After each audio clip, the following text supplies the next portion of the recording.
Welcome to PolyCast, a civilization podcast focused on game strategy. Dan Q. Makalua. The Man Team. Mega Bears fan.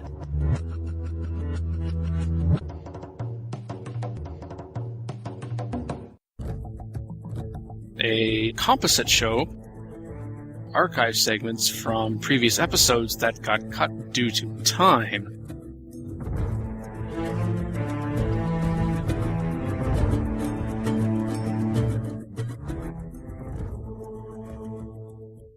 We do have another video by Door Monster, Civ 6 Independence Day. Today is a good day. The city of Cheeseland will no longer be oppressively ignored by our government, because we're a free city. And when I'm elected, I will be the governor we've never had. Woo! I feel like you're sending some weirdly mixed messages. As usual, pretty amusing. Got regarding the loyalty mechanic. My first order of business is to decide which country will take over us next. Wait, what? So enjoy. Seriously, hold on. Why would we join another existing country? We just left one. This is what we wanted, independence. Well, yeah, but we can't just make up our own country. We're just one city. What would we even call ourselves? Venice? That could work.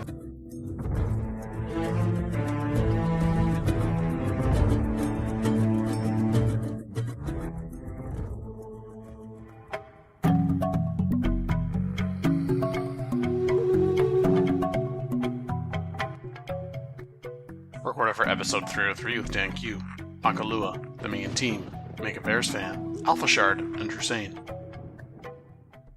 All rise and no fall has civilization reinforces a dangerous myth. So they're like, it wants to solve a problem. The problem, the perpetual growth, and it plagues many forest games. Ugh. We've already got a bum article, man. In the first paragraph, you know how this is going to go. But okay, Dan, We'll cover this.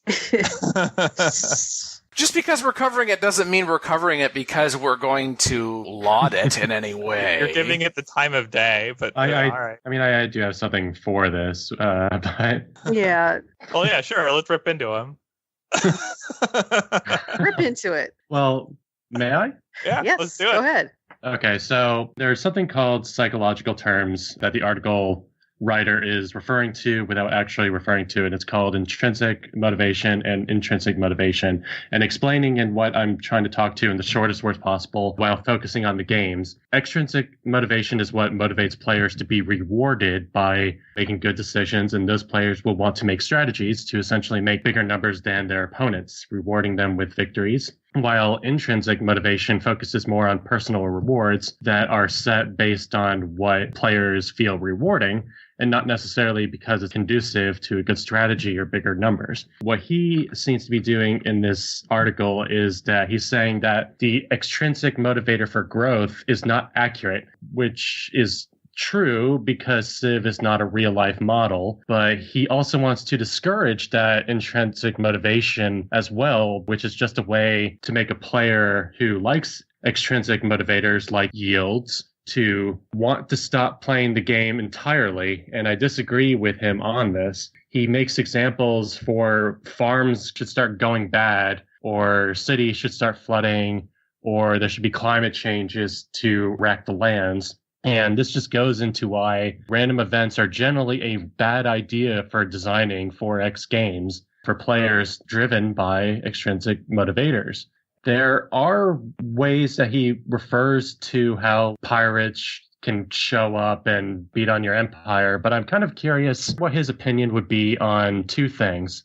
The first one would be, he keeps talking about how the game is stagnant when you get to a certain point in the game, and that is true.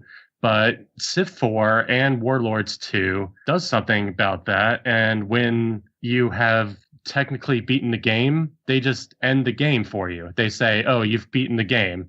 You've gotten all this land, or you've beaten enough people that everyone is begging for you to stop. And that's one way to do it. Something EU4 does is to kind of rubber band your tech. And if you're ahead of time, trying to tech up costs you extra resources. If you're lower on the text, then you get a discount to do it. So that's one way to keep... EU4 is not very good as an example. No. Compared to your other two. The expansion aspect of that game is just wild. Like, there's nothing tech can cover at that point. But I am just saying that's one way to look at it for trying to rubber band it so that it's not stagnant all the time. Yeah, or like true runaway stuff. I knew that selecting this topic would lead to at least one call of why are we giving this the light of day, as Phil referred to it, and maybe there's some other people on the panel that feel the same way. Part of why I'm giving it the time of day and want us to talk about it on the show is some little things. First off, it's Rock, Paper, Shotgun. It's a well-known name, but the thing is, there are things that he comments about, and Drew, you kind of touched on it a little bit there, and I'm going to quote this one part from the article, that sooner or later in every Civ game, you'll reach a point where the challenge is gone, but there's still a long grind before you reach the point where you win the game. And yes, that is true. Yeah. I feel like he takes this is the way it is currently in the game, and it shouldn't be in the game. I agree to that point. But then to go so far as to say that it shouldn't be about the continual rise and getting more and more is better and better, that there should be this decay and it should mimic real life more. Well, first off, if we want real life, then we'll go play real life. This is a game. This is not an historical simulator on top of it like some other titles that have been mentioned. This is more of an abstraction. It's to be fun. But in order to deal with the issue, it's not going to be fun if your land starts to flood, your cities start to decay, your cities turn into barbarian camps because you had 2 Dark Ages in a row. Yeah. The problem is there's no control over this proposed mechanics. So like you directly screw over extrinsic motivators, and you also directly screw over all the other mechanics just to make arbitrary crap happen that makes the player struggle. It just removes skill as an element in the game. I want to say that I'm probably going to be a little bit more sympathetic to this article than the rest of the panel is. And I think a big part of that is that one of the things that's kind of unfortunate whenever somebody brings up the ideas of like civil wars or climate change or droughts or flooding or whatever, weather events, climate events, things like that, people kind of conflate that with random events. Probably in large part because that was how Civ 4 Beyond the Sword did it. And that That's system how most strategy games do. was not very good. But I think that there is room to talk about the ideas of having system-driven events. Because there are other games that do that very well. And one of the best examples that I can think of would be something like a city builder. Right, where you have a lot of different systems that kind of tug at each other, where in a city builder, you do want to grow. It has that same kind of glorifying of perpetual growth kind of issue that this has, where, you know, most city builders, you can't win or whatever by just building a little farming community and being like, all right, that city's good. You know, they expect you to build these giant New York style metropolises, but those games will have different pressures that tug at you in different ways. So for example, if you stop growing and you stop attracting new people moving into your cities, your population is going to age and die. And then you're going to have fewer people in the workforce and your economy is going to suffer. So can't just get to a point where you just sit on your laurels and the city just works for the rest of the game, because there's these little systems that add kind of destabilizing mechanics to everything. And that's one of the things that I think that Civilization hasn't quite tried to do yet. And a big part of that is because those sorts of things are more on the simulationist side of gaming. That's probably more appropriate for games like Europa Universalis and, you know, maybe even Total War, stuff like that. But I don't want to just automatically dismiss such mechanics as not being able to fit within Civ. Things like cities turning into barbarians or civil wars, those things are not fun because Civ does have this perpetual growth model where anything that sets you back kind of almost by definition puts all the other opponents that far ahead of you. You never ever want to lose anything in Civ. And a big part of that is because the game is all about constantly growing. If you had systems in place where you had to do a more careful job of managing the resources because they might expire or get exhausted or something like that, where there might actually be advantages to maybe even losing territory because you get a more compact empire that's easier to manage, and then that allows you to then, and I think this is kind of what they wanted to do with the Dark Ages, but it doesn't quite work this way. I think what it actually is, and we saw it in Civ 5 and we saw it in Civ 6, is the happiness in Civ 5 and the amenities in Civ 6. You started referring to climate change, and this is just a system, you know, I know you're not referring to specific, but like, you could have a slider in your city or something doing that if you keep growing too industrious too fast. But we already have that. That's called a happiness system, and that was the amenity system, really.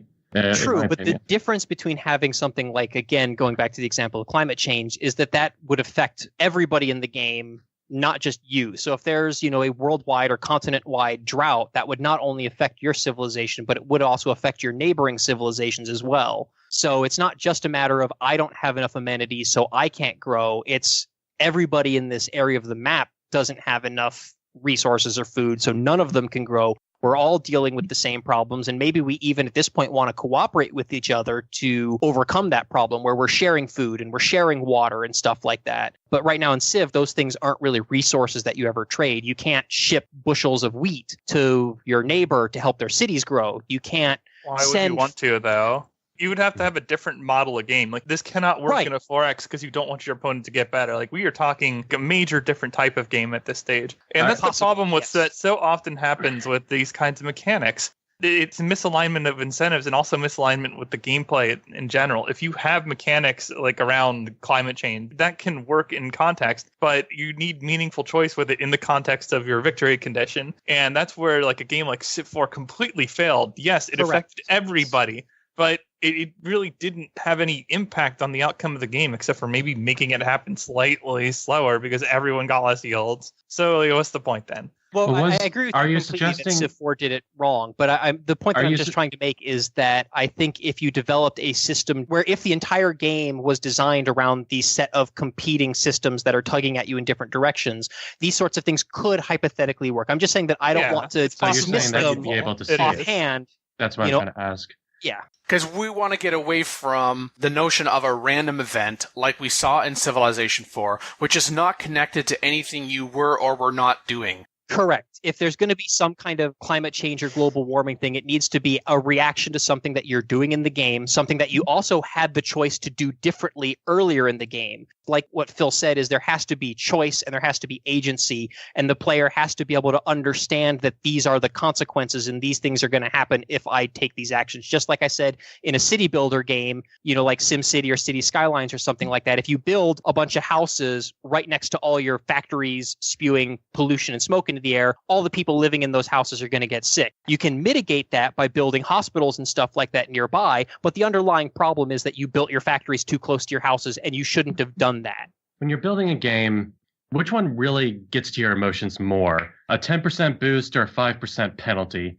Which one makes you feel more emotional if you were to get either of those? Most people are probably going to feel that 5% penalty simply because it's a negative and there's, generally speaking, stronger emotions attached to that negative. Whereas if you express it as a positive in some other measure, then people are more likely to say, rather than being punished for doing something or not doing something, I'll be rewarded for doing something or not doing something. So when it comes to 4X, in general, you try to make people want to have the better yields for those extrinsic motivations, but you do need to stop them at some point. You need to make sure that you can't just expand faster than everyone else and just win. Nobody wants to return to infinite city sprawl, which at its kind of purest form. Right. If this person was writing this article 15 years ago and we were talking about Civilization 1, 2, or 3, of course, he'd be onto something more, this Alistair McQuire. But what we don't want is to pull too much back. We don't want to be like, hey, you're going to start getting a bunch of debuffs on you if you start going too far. Just make it very hidden in the code, but don't put too many limits to your growth, or else people are going to get mad. People aren't going to play the game anymore. I feel like we've got two elements going on here. One, it has to be a series of meaningful choices. Things that you could have done or should have done beforehand have now led to some point in the game, whether it's the late game, the early game, or the mid game, that now that there's this consequence or there's this reward, and there's pros and cons to consequence or a benefit. The new challenges that you can have emerge in the later game to feel like it's already a foregone conclusion who's going to win. I think it'd be perfectly fine to go with the let's go ahead and end the game so it's not a slogfest. Yeah, domination victory. Or get rid of the victory conditions and go with some kind of objectives. But if you're going to introduce something later in the game that's then going to challenge those players that have done everything well, then you don't want to penalize them. You don't want it to be that, okay, you now have this negative, that there's nothing that you can do simply to try to rubber band everybody else. It's just, here's another challenge that, depending upon how you respond to it, is going to have a meaningful impact, and you're going to have to react in some way, because if you're in the lead and you don't take this into account, then you're not necessarily going to be in the lead anymore. So it's not that all of a sudden, here's the switch, let's propel everybody else, let's challenge everybody as though it's the start of the new game again, and there's another layer to expanding, exploiting, exterminating, and explore. You need to know where your enemies are to kill them, Dan. Exactly. That's very true. That's very true. Where are you on the map again? Wait, what? Go ahead and pin your capital for me. You put it a little bit over there. Totally not a nuke target. No. You pin like some other person's capital on the map. That's totally where I am, guys. Yeah, pin the AI capitals. There you go. I did very much like that victory condition in Civ 4 where it was like own 60% of the map or something like that. That was I'm very disappointed that was not in Civ 5 and Civ 6, and I'd really like to have something like that back. Along with, the options for cooperative victories as well, I think would be a very good thing to allow the game to end sooner, where you and your allies are just like, all right, hey, we're going to win the game, so... Or maybe not even just the military you win. If you're pulling ahead in any victory so hard, you win. The tricky part about that, though, is that because there are different victory conditions and they are so different from one another, just because you're pulling ahead in one victory condition, someone else might be pulling ahead in another victory condition. So it can't just be one. Get conquered threat, too. Yeah, you can be 2 eras ahead in technology, but if you didn't build any military units, then, all your cities are about to become Shaka's cities. So... Yeah, that's not really winning. Right. And then there's also the thing where, maybe I do have the biggest military, I've got the best research, but someone else is super crazy culture and tourism. And so I can't just call a win unless I do something to stop that other person's culture generation. The way Alistair has constructed this article doesn't strike me as someone that would say, in order to respond to this late game drag where it's just end turn, end turn, end turn, doesn't sound like he's interested in having it so that the game go ahead and ends. But what he's talking about is a rubber banding thing here, and I think you could change the way the late game is so that it's not that the game ends, but again, it becomes a new phase. And if he's already not going off the rails on that point, when he talks about towards the end that with Rise and Fall, specifically with Civilization 6, uncritically repeating the myth of perpetual growth, where he talks about, it uncritically reinforces one of the most damaging myths of our time, a myth currently destroying our only biosphere? Okay, so you were talking about game design, and now you're talking about environmental protection in the real world? You went too far. This isn't a gaming article per se. Yeah. Oh, no. Yeah, his claims go a little too far. I was trying to be a little constructive with it, but Yeah. I think what he's basically doing is this article is a criticism of mass conspicuous consumption, and he's just applying that criticism to Civilization, the game. Yeah, pretty much. If you're going too much, then... nothing's stopping you. That's the problem with 4X games. And it's like, well, yeah, technically. In the chat, the Buzzing says, I think we can imagine a Civ-style game where winning is growing by constantly overcoming adversity. Okay. In the form of a stream of small to moderate random events that affect one or more players. If we get rid of that word random, I like to think on this show, but random events... Procedural. Yeah, we're going to distinguish that. And we're going to talk about the procedural events. And if it says it affects one or more players, I could certainly see a situation in the case of global warming, which often comes up, and this is an example. If you're on a continent with somebody and you know that there's options for them to not pollute as much, but they choose to do so, if you're aware of that and you have a way to respond to that, whether that's militaristically, economically, something in order for them to stop, because you recognize it's not just going to affect them at some point, it should start affecting them first. But if it starts to spill over into you, or it will spill over into you, then you have to decide, is that really an effect that I can just go ahead and ignore? Or do I really need to actively do something about that? In which case, you also have a meaningful choice.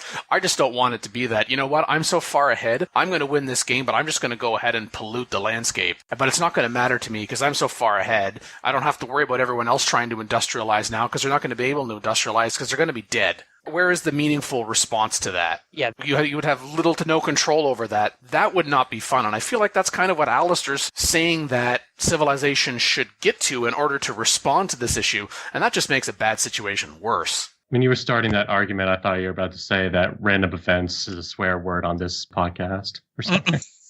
Well, according to Phil, it is. No, I actually am not that opposed to random events. I'm opposed to random events with no agency and no meaningful choice to them, and that's what Civ 4 events were mostly. There were some that wasn't the case, right? That was the problem with them. like, for example, I think some of the Total War games have had mechanics where if you're trading with certain civilizations, random events would pop up that would affect your diplomatic relations with those other civilizations. Like one of your diplomats would perform like some kind of faux pas or something like that at a diplomatic event, and now you have to choose whether you're going to punish him or not, and that would influence how the other civ perceives you in sometimes either obvious or not entirely obvious ways. So that's one thing. If it's just a completely random thing that comes out of the blue, I think that's bad. But if it's something where you're doing something that is causing these events to happen, and the thing that you're doing is clear to you, like you know why it's happening, and there is something meaningful that you can do about it. And it doesn't even have to just be a little dialogue prompt coming up saying you've got one of 2 or 3 choices. Like it could just be a mechanical thing where you have to change your behavior in the game in order to resolve this event. But I think those are the 2 most important things, is you need to understand why it's happening and you need to have something meaningful that you can do about it. If you're out expanding all the other civs, then maybe you should just bump up the difficulty. Maybe that's something you can do. Super deity. I can just see it now in a multiplayer game. Hey, you're running away with the game. We've now increased the yields or whatever that you have to achieve by 300%. Screw you. Oh man, make that dynamic too. Like it's like, oh, you're almost to the finish line. Drew it over here. Come catch up. Come catch up. And just have the yields just go down by a dynamic percent. Oh man, that would just be awful. That's something that can be implemented and be the most awful thing ever think of. Or even better, hey, you kept increasing your yields of science and production. That's fantastic, but hey, the world can't support that, so the person with the lowest amount wins because they were conserving energy. What? Jester wins. And I think this also gets a little into realism versus gameplay. Yeah, in reality, you have disasters and floods and things, but we're here to have fun, not to have a realistic simulation. If I wanted that, I could go play SimCity or City Skylines. Are you sure you don't want all your yields to go down for no reason? Yes, I'm very sure I do not want my yields to do that. Thank you. It would make all your other problems in the game, Mackie, seem minuscule in comparison. Nah. I would have a bigger problem. Rage quitting. I like what Civ 4 had done with the corporations for endgame content and what Civ 5 had done, introducing archaeology and excavating artifact locations. So, I mean, that made the endgame, to me, more interesting, more agency. I can see why they want maybe somehow to be able to stop a player that looks like he's pulling so far ahead, but without introducing some so let's say bullshit random event just to stop them. If someone's pulling ahead culturally, then maybe you need to come in with an army. It was a spaceship, but if they're domination, then there's not too much you can do if they're conquering most of the continent, the world. That's always the problem, isn't the game's design right now is just too favoring military for anything else to be viable. Yeah, I mean, it's like you're almost changing what the game is. I mean, here you're trying to be the best of the best to get one of these goals, either the best of culture, best of science, or best of military. That will always be persistent reality, though, in a 4X. Unless you make military trivial, then it's always, if you get conquered, you can't win your other victory condition. Right.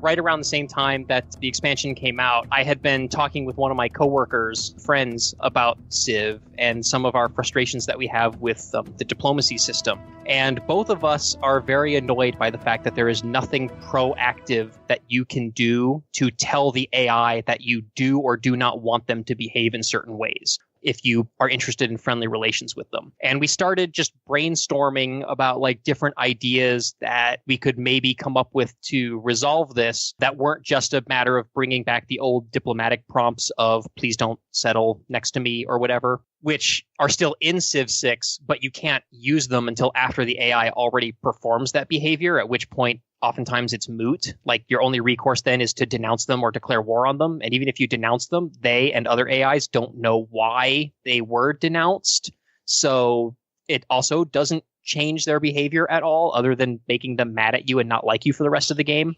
I think the added point there is that the other players do not know the reason why. it's bad enough that the person that you denounce doesn't know, but if the others don't know the context, then they're almost certainly, unless they already hate that person that you denounced, are going to hate you for simply that very reason. Right. But maybe you both hate that person for the same reason, or perhaps you hate the same person for a different reason, and then you can share that information. The enemy of my enemy is my friend, so perhaps not only could you avoid some really negative situations for you, but you could actually build a friendship based on your mutual dislike of somebody else. Oh, ain't life grand? Right. So in order to maybe possibly address some of those complaints, my friend and I had come up with this idea of having this publicly known set of foreign policies that every player, including the AIs, can set. That would include a list of things that you consider to be acts of aggression and acts of war.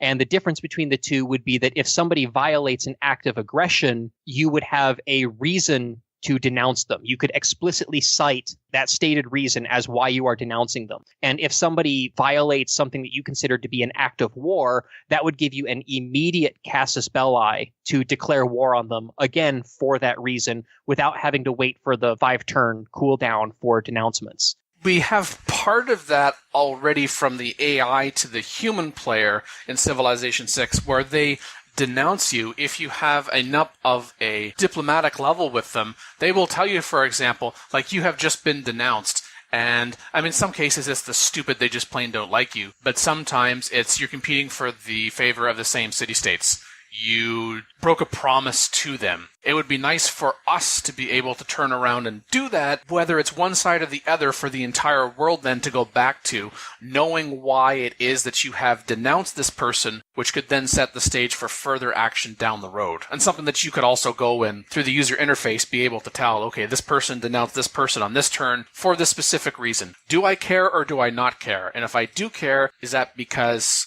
I think it's a good thing or I think it's a bad thing?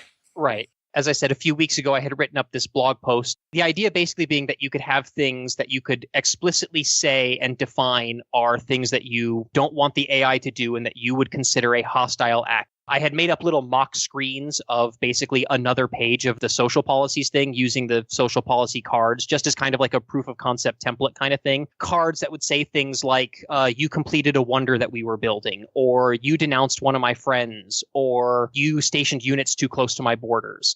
So you would slot those in, and if another player or AI violates them, it would give you a reason for denouncement or war. And the AIs, if they are robustly enough programmed, would also be able to see that, and if they want to be friendly with you, could be programmed to try to avoid doing those activities.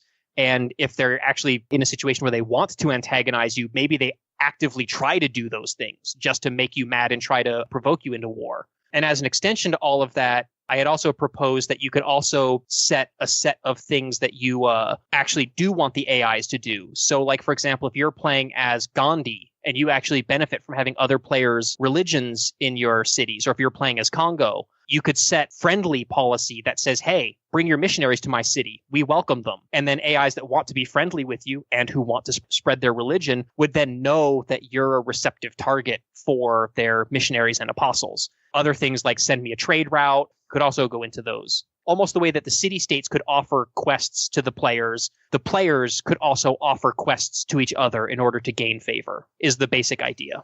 I know in your article you also made comparison to the Civilization Beyond Earth Rising Tide expansion and the communique logs that you would receive from the artificial intelligence while the turn is even going on. Right. As like, why are you doing this? Why have you done this? Which included both positive as well as the negative. Just like in your proposal here, it's not just all about the things that can get people upset, and to be able to communicate that up front, say when having met the person, so you know, oh, I know this specific AI is going to respond in fashion if I do this, but also if I want to try to curry their favor, then I could go and do this. I also like tying it specifically to their abilities, for example, and maybe other things that are going on more situationally in the game, but those things that you would absolutely know up front are either going to be good or bad, which I suppose you could then maybe learn more about that over time, or if you increase your relationship level, that you would get to know more about the things that ticked them off or made them like you more. Right, yeah. Just most importantly, just having a way of proactively telling other players and the AIs how you would like for them to behave. They don't have to follow it, obviously, because, that would make the game boring if everybody just cooperated. But it's just really frustrating when you have an AI, you have friendly relationships or maybe even an alliance, and you're sending trade routes with each other and you're trading luxuries and stuff like that, and you're declared friends, and then suddenly they forward settle right in the middle of your cities.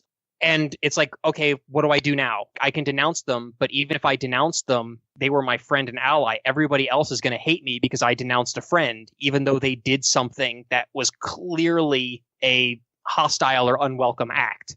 So just having ways of telling the AIs to not do those things would be nice. And I like the idea of there being a finite number of how many of them you can set. So you can't just be like, oh, don't do anything that hurts my progress through the game. You'd actually have to prioritize which are the things that are the most important to you. I feel like this could even go into even greater minutia. Part of it was, as you were talking about, the, hey, you forward settled on me, which I think for the most part, somebody would say, well, that wouldn't depend on what civilization you were. You forward settled on them. Even if you are, say, a declared friend, they could still say, hey, man, that wasn't cool. And perhaps if you are a declared friend, that would be even worse as if you were neutral. But I could see some really extreme situation like, oh, hey, this civilization is currently attacking me. I know this is super situational. Go and place a city between that civ and another civ that's attacking them, and then they give you a really small diplomatic boost, which is, hey, thank you for providing a buffer zone between myself and this other person. Similarly to perhaps things that you would always associate as an act of a goodwill, which would be, and like in your mock-up image, like sending trade routes to our cities that perhaps, no, you don't like that for, I don't know, whatever the reason could be. But I like that there's the balance between, again, the proactive and the good and the bad. Based on your mock-up image here, you've got the acts of war. You allow the immediate declaration of war with minimum warmonger penalty and minimum war weariness. Acts of aggression, allowing denouncement that is weighted more heavily by the other civilizations. Would the acts of goodwill allow a declaration of friendship that is weighted more heavily by other civilizations? It's not just about being friends, but why you are friends with that person?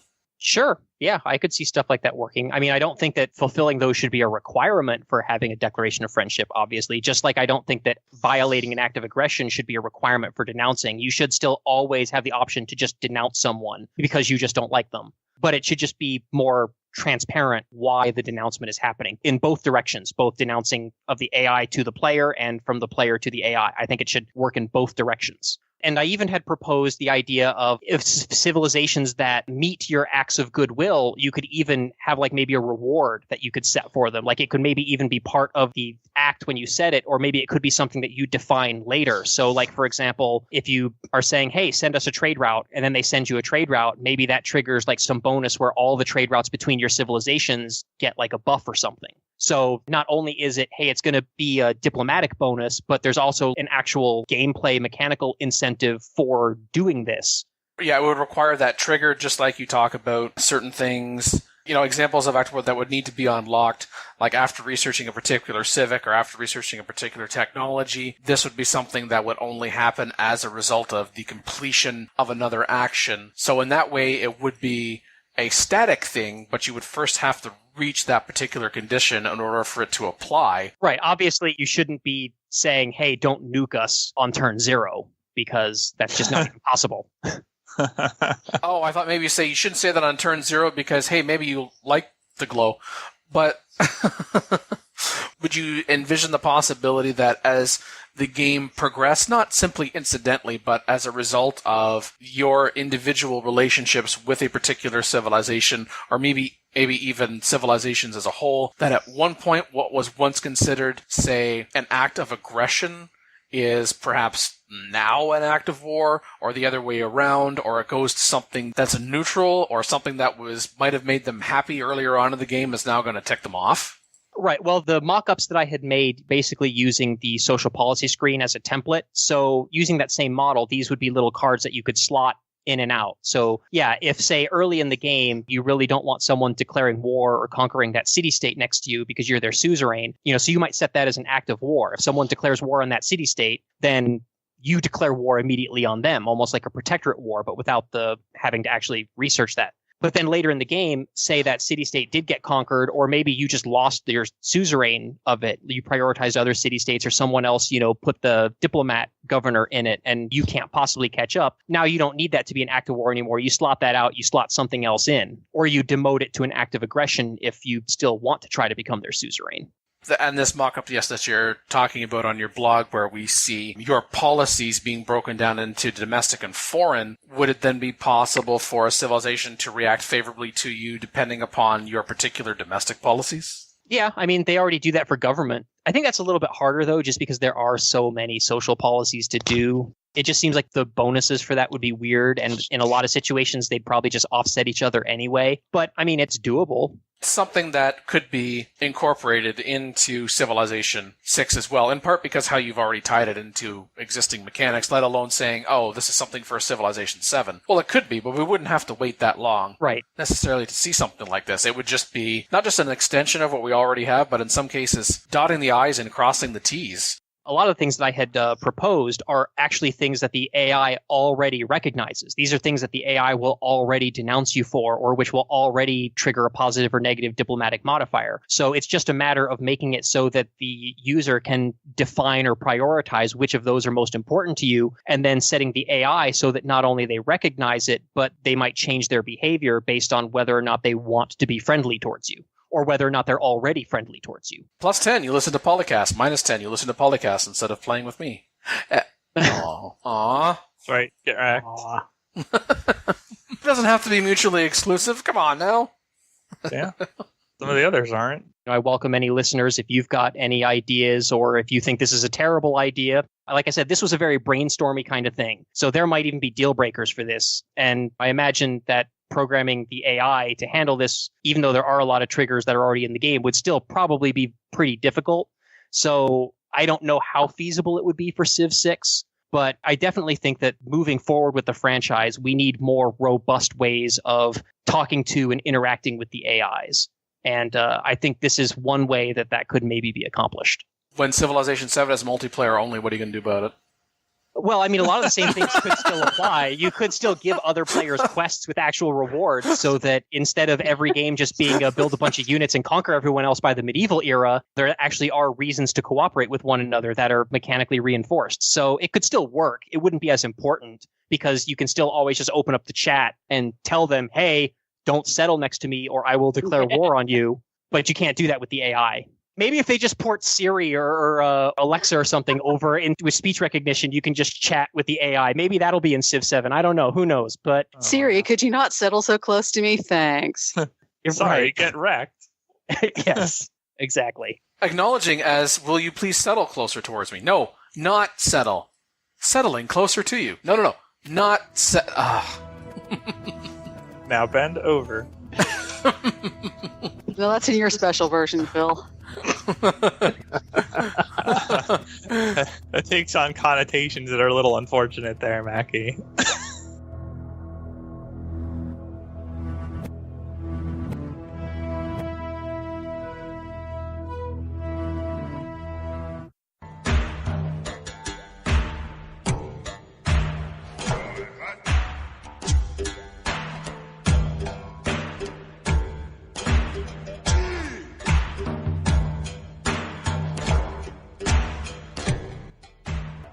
Episode 311, Dan Cube, Akalua, the main team, Mega Bears fan, and Sedwick. User A Clue Without posted a topic, criminally underrated. What do you think in Civ is underrated? He's specifically asking for things that are more powerful than people realize, or more fun, things that people should experiment with more. So I'm guessing that he's talking about things that are in the game, but are like not as important in the game as they maybe were in real life, or maybe things that are in the game that are not being given enough credit with in terms of game mechanics. I think he's saying that these things are stronger than people think. In the game, yeah. And the top few items that the original poster lists are aqueducts, farms, and entertainment complexes. And then there's harbors and industrial zones. But I thought people already agreed that those were pretty good. As far as farms being underrated, I don't know if it's criminally underrated. I don't know if it's so much underrated as it is people just aren't talking about it. I don't get the aqueducts thing at all. Yeah, I don't either.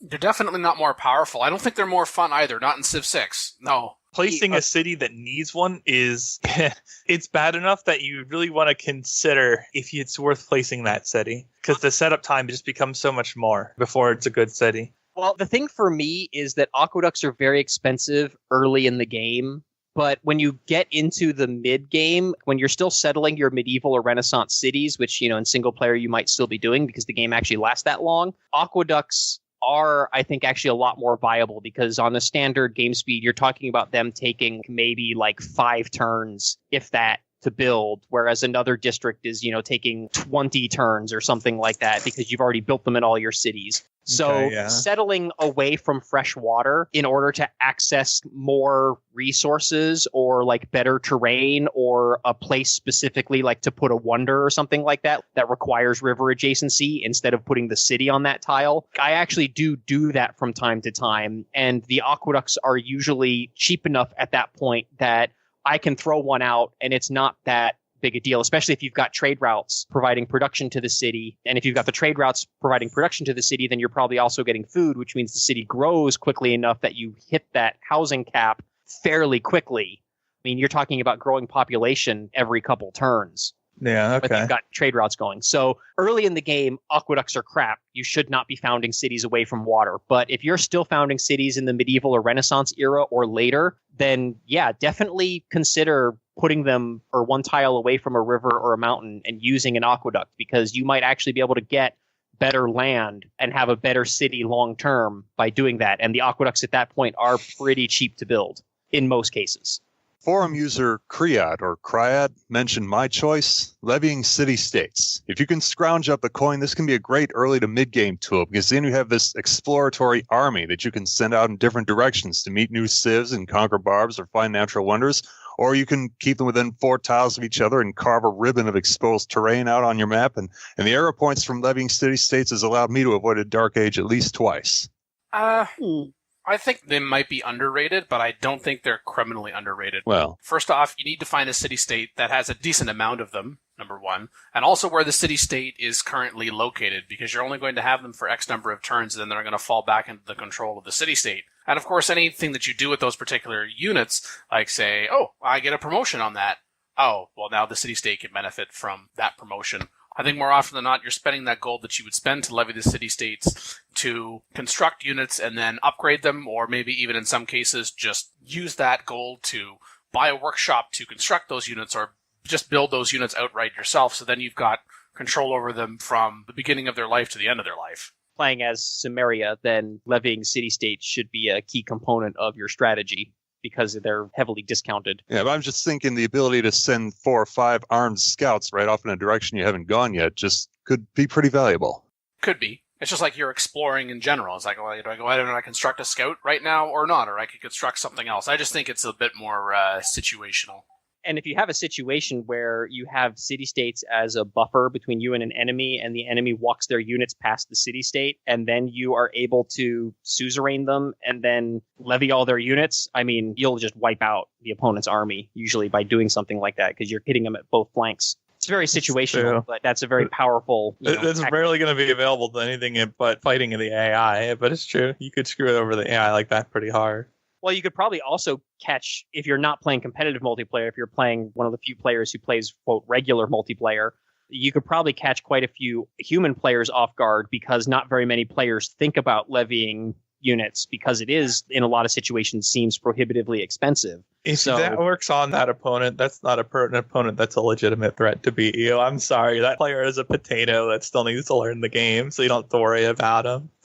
Right. Well, that's why it sounds harsh, but like, even if you don't levy them, even if you just suzerain the city-state after their army walks by, that's still going to completely cripple their mobility and screw them over. Like, anybody with any sense whatsoever would either grab a commanding lead on the suzerain status of that city-state, or more likely just take the thing if they want to attack you. Doing like long range operations through a city like that can flip on you, it's just such an obvious invitation to get yourself screwed over. Like, you should not be doing this. Right, which is why I qualified that by saying for players who are not playing competitive multiplayer, because I would expect most competitive players to know better than that. But if you're just playing a casual pickup game, with your friends, well, you can probably maybe catch someone off guard by doing that to them for the first time. Yes. Especially if you had been saving up your... If you want to humiliate an UV, then go ahead and stomp their armies from behind with candy. That's fine. Again, I would say do it to a friend so you're not, going to destroy a potential friendship. Someone who's going to laugh it off and think it's funny. But yeah, especially if you're saving up a bunch of envoys, like if you're not sending them immediately to city-states, you can end up into a situation where, maybe the other player does have the suzerain status of that city-state, and then you just pump like 5 envoys or something into them at a time and throw flip them. Money in there, yeah. Yeah, or throw the diplomat governor in there. It's something that you can do, and it's something that a lot of players, especially at the casual level, will not anticipate. Yeah, fair enough. Kyrat also, and seeing as how Cedric mentioned that post, also talked about underrated are spies. I don't think they're criminally underrated. Part of it is now that you can... It's not that you're just going to get one for free, but I do find that I'm constructing spies more in Rise and Fall thanks to the Government Plaza, because you want to get to that Government Plaza initially for that adjacency bonus, and then, I would, like, for example, the Warlord's Throne, the Tier 1 government building, that's going to give me that, about 20% production bonus in all my cities for 5 turns if I capture a city, plus the fact that it'll allow me to get a hold of that legacy bonus, say an oligarchy that we talked about before. But then you can get to the Tier 2 government, and if you construct the intelligence agency, that's going to give you a +1 spy and a spy capacity. Sometimes I want that spy to have visibility on a city, but typically what I'm looking for, because of how awesome gold is in the game, is I look through the list of the other civs, and it says, I get the icon for gold, I could potentially steal gold from here. What's my potential for stealing gold here? Okay, I'm going to go and I'm going to place that person in there, and while they're trying to get that gold, I'm going to visibility on that city, but eventually the guy probably gets captured or killed, and then I think, whatever. I rarely ever have an issue with building that first spy. I almost always get that first spy out pretty promptly, because when you hit, I forget the name of the civic, diplomatic something, it's a major milestone, like civic. So, it's almost always a situation where it's like, got to go build a spy now. But it's always those subsequent spies that I forget to build, because I just forget to put them in my city's build list because I'm building units or I'm building buildings or something like that. And then I realize, I only have 1 spy in the field, and I have like a spy capacity of 3 now, and I've totally forgotten to build those other 2. Easy to forget to do that. I do not recall frigates ever being... I don't think frigates are criminally underrated in this game. I think the only way they would be underrated is by people who do not typically play water-based maps. Well, and just Navy in general is kind of not very good, but frigates themselves, if you build them and the other player doesn't have them, and they've got any cities within 2 tiles of the coast, I mean, a frigate can crush walls in just a few turns. And if there's enough of those within 2 hexes, then I can promote it up, and now I can get 3 hexes in. Thank you. Mm-hmm. Right, yeah. Being able to put artillery on the water is a big deal. And, of course, I can have a land, for example, melee unit be escorted by that frigate, and then as soon as that city has been bombarded to nothing, if it's not on the coast, for example, if I can't reach it with, say, a caravel, then that's fine. I'll just have a land-based naval unit. It will land, and it'll be able to take it, if not that turn, then next turn, depending upon what the unit is. Done. Yeah. Fantastic. This person also mentions logistics as being underrated in the game. I would agree with that on account of the only problem is it's late. Yeah. It's late, but that's the only problem with it. It is a top tier military policy, and once it is available, you should probably be running it for the rest of the game. It's excellent. +1 movement and starting turn in friendly territory. My issue with it has always been that at the point that it's unlocked, if I've been playing militarily aggressive and have not been going for a culture or science victory or something like that, I've already defeated all of the major threats anyway, and my units are so far out of my territory that logistics just doesn't help me anymore. It still helps you, and it helps you a lot, because the moment you capture a city, those borders slip to yours, and that's true. So as long as you start the turn, even in a recently captured city's borders, you're getting that movement bonus. And so are all your work builders and settlers on top of that. So it's even a decent econ boost, because now your builders can move on to rough terrain and still make improvements on the same turn. Civilian units as well? Civilian units benefit as well. Oh. But yeah, you have like 5 to 6 move infantry, like Melee units are moving at 5 to 6 movements, depending if you have supply convoys. Artillery is moving like 4 or 5 if you have convoys. It's ridiculous. It's a really, really good policy to be running. I can't think of too many more military policies that would be more valuable in the late game. I'm almost always running conscription, though, so... You more than one slot, though. And this one should be in one of those slots in most games. Oh, yeah, definitely conscription, or the one that comes after that, where it's instead of +1 gold reduction on each of your units, it's +2. Then this one on top of it as well? Yeah. Grand Army, I think, is... I run those a lot as well. Those and this I have on almost every game that gets late. You begin so many turns in positions where you want to move from the borders you just captured to the borders of the next city. And coupled with Great General, even units that are traditionally very slow, like the melee. Once you have melee promoted to have the move speed with the Great General, with this, it's like running around with knights with the Great General would be earlier. Only now they're infantry. So you're lacking a lot of the problems that a knight might have. You have all those promotion benefits, and you can immediately get into range and often even just attack the next city. And that's true with artillery as well, because once you have observation balloons, you can push the artillery forward and still have enough movement to shoot at the city on that turn because of the extra movement speed benefits you're getting. Because by then, roads matter, right? So you're getting like 4 movement, and you can get into position with 2 movement and then use the Great General benefit, even if you don't have expert crew, to still shoot at the next walls. It makes such a difference in how quickly you conquer cities in the end game. A clue without later added to his list in a subsequent post. In terms of, again, criminally underrated, he makes reference to the printing technology. As a reminder, printing provides one more level of diplomatic visibility on all other civilizations. All tourism yields from great works of writing are doubled. Without the context here, something tells me he's talking about the second of those two things when you're going for a culture victory. Probably. I mean, yeah, you can also construct the Forbidden City, which is a fantastic wonder. One of the best. For another wildcard policy slot, but something tells me it's not even about that it's about this tourism yield doubling. And he also says, unique tile improvements from city-states. So useless, but so fun. Oh, he just wanted to mention that, which is why he added the qualification of more fun. I'm not sure it's more fun than doing something to help you win the game. I'm being a little harsh, but I don't know. It's like we don't even get an era score bonus for constructing one of these things, you know? Come on. Sometimes you just got a cherry tap. It's fine. The Alcazar, I've found, can be very helpful in some games because you unlock that earlier than forts. And it does actually provide, I think, a couple culture points on the tile. So you can build those on like your border tiles, and they provide like a 25% or 50% defense bonus or something like that. So I found those can be actually pretty useful.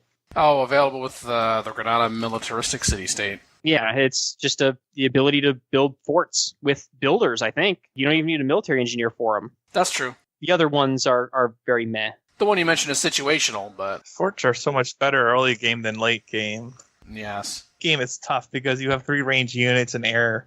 Right, which is why having the Alcazars from, you said, I think Granada was the city-state that gives them. I always forget which city-state. That's the one, yeah. But yeah, like getting those, finding Granada very early in the game and becoming their suzerain and building those can be a big difference. Yeah, it can be a benefit, it's true. Usually not more than a couple forts, but you're right, it helps a little bit sometimes.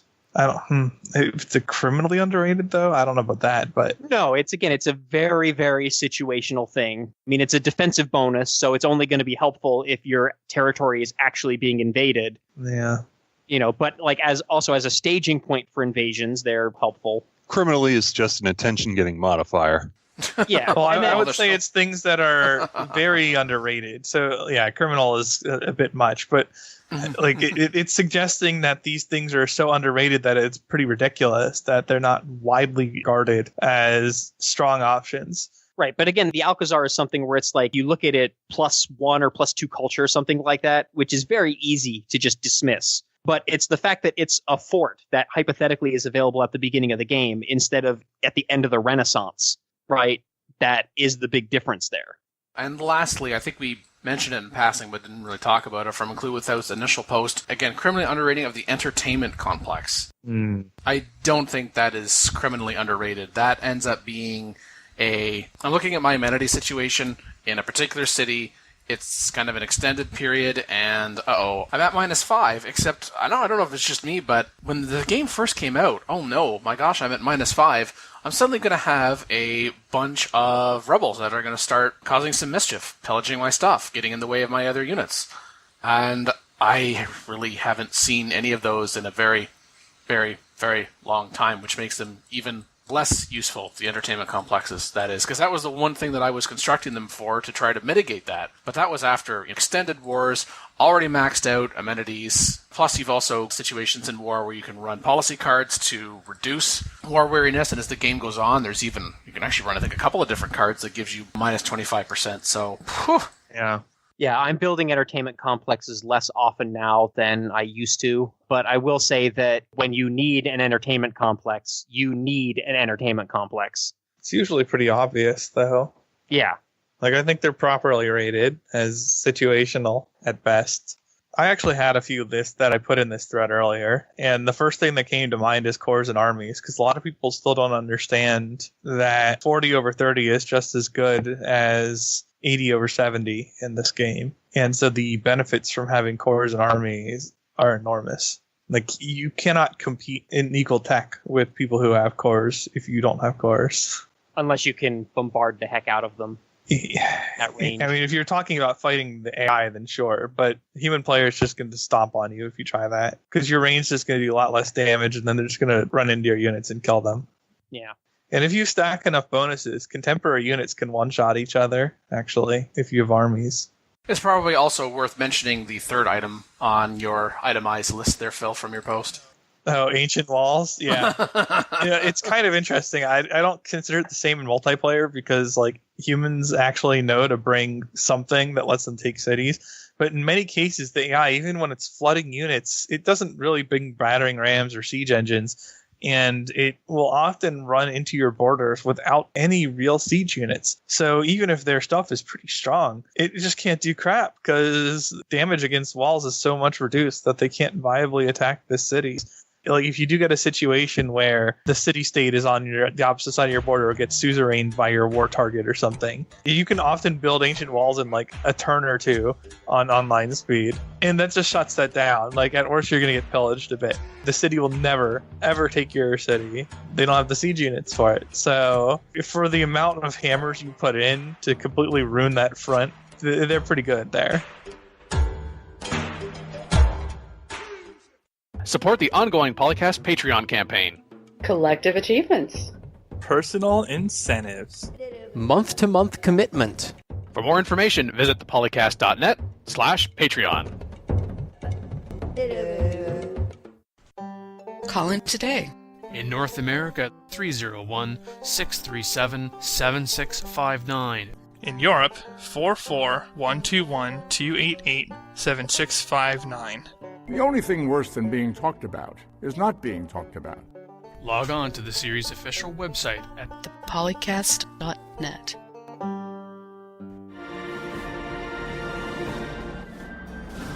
Well, but Aspire are the company that ported the Civ games to Mac. Well, apparently they put up a post announcing it for smartwatches, and I have to say that UI looks pretty streamlined. Yeah. Is there a build queue? That's what I want to know. Yeah. That's a selling point. I love the comment where it says, we can't think of a better canvas for world domination than a 1 square inch touchscreen. Small screen, big ambition. Woohoo! That's right. There you go. But hey, I mean, portable Civ. Play it on the bus. Play it on the can. You know. I like the hashtag raise your finger. Yeah. Oh, dear. I imagine some people were raising a finger if they took this seriously.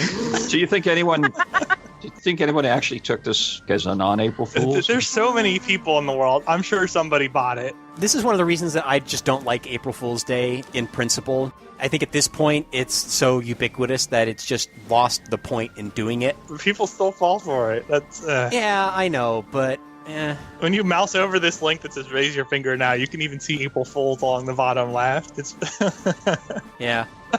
I'm just reading this. When Washington raised a finger, a country was born.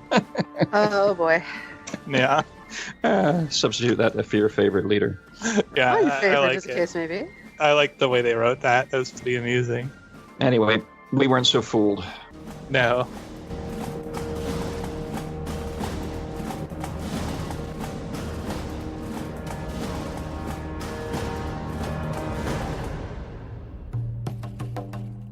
Yeah, we actually have a research lab topic. Hubba-da-da. Phenomena. Record date assorted. 2018. Civilization 4, 5, and Beyond Earth sound clips. Copyright Take-Two Interactive. Door Monster clip. Copyright Door Monster.